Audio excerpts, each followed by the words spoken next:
Hello health seekers, Inga from Health Origins here. So today another Okara recipe. This time I'm going to show you how you can make a great pizza base from your Okara. So let's begin. So let's start our dough. So this is a cup and a half of fresh cooked Okara. I'm going to add a tablespoon of maple syrup here for just a bit of sweetness, because yeast loves sweetness. And this is quick rise yeast, a packet of 7 grams. So I'm going to add that in and going to give it a mix. It would help if your Okara is, at room temperature. Mine is from the fridge actually, so it's a little bit unfortunate. So it'll take a little bit longer for the yeast to start kind of activating and start doing its action. And here I've got strong organic wholemeal flour. So I'm going to start with adding half a cup here, and the amount of flour you're going to need, it'll depend on how wet your Okara is, really. So yeah, I'm going to add another half a cup.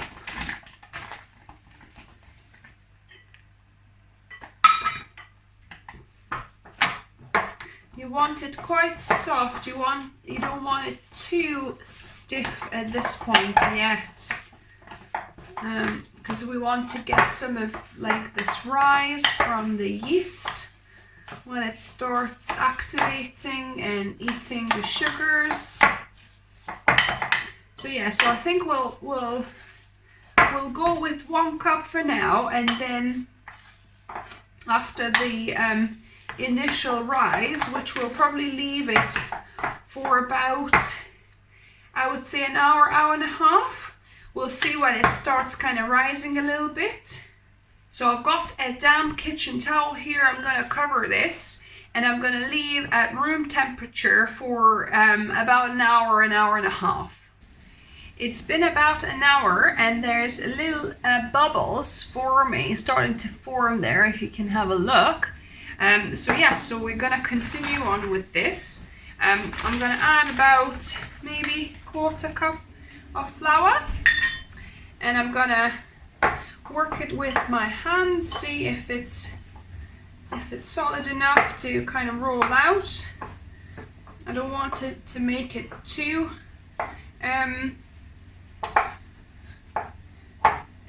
wet or too stiff. Yeah, it seems like that will probably actually be good enough now. So I've just wiped all of my counter, make sure it's clean. And I'm just going to be rolling out my pizzas. I'm going to sprinkle a little bit of flour just on the counter, and I'm going to divide it into 2. Needs more flour because it is quite wet still. So I've got my pin roller, and I'm gonna just roll out the dough. In fact, I need to actually, because we didn't even need it at all, because we want to develop the gluten a little bit. So I'm just gonna give it 1 knead, and we're gonna roll it out again.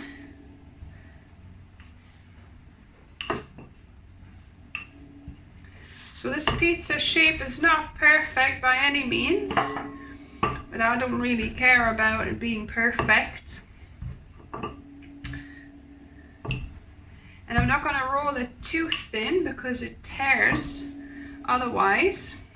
So I've preheated my oven. Put a bit here as well. I preheated my oven on the hottest for about 45 minutes actually, on 250 degrees Celsius.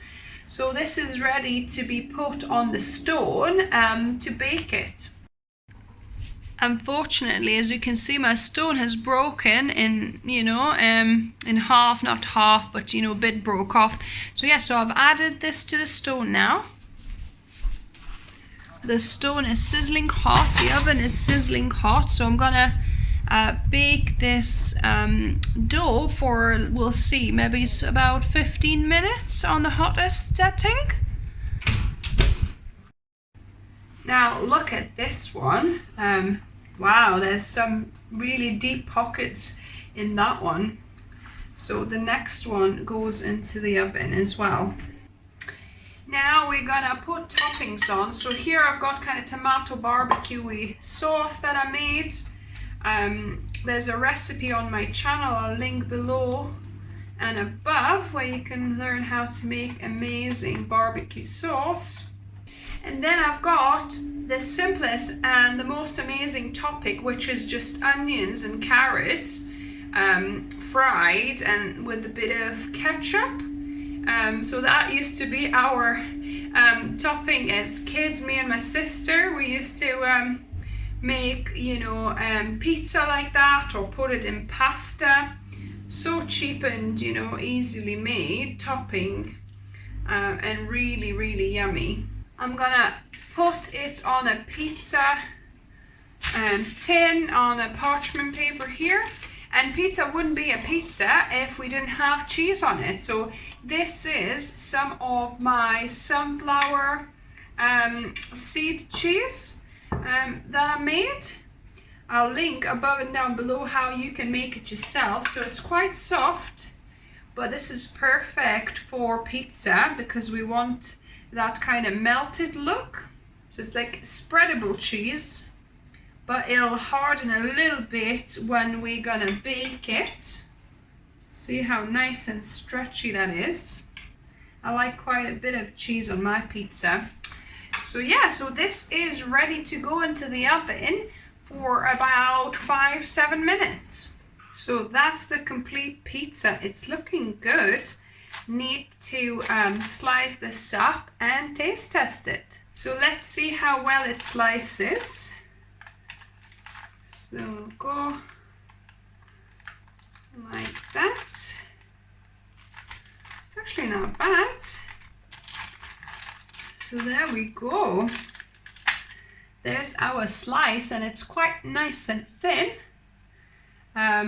Yeah. And now on to the best part. So it's a little bit too late now for me to have too much pizza, but I shall give it a go for you. So to make sure I taste the base.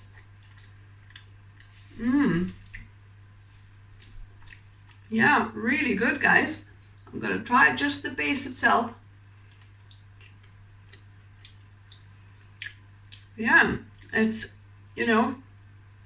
nice and kind of chewy, not too chewy. It's not soggy at all, and even it has some pockets, as you can see there, where it's kind of risen a bit. So yeah, so that's a success, guys. If you try this, let me know what you think of it. Give me a thumbs up if you like the video. If you're new to the channel, welcome and subscribe for more videos. Okara and different vegan recipes. I try and upload a couple of videos every week. And remember, food is fuel, so be mindful of what you put in the body. Until next time.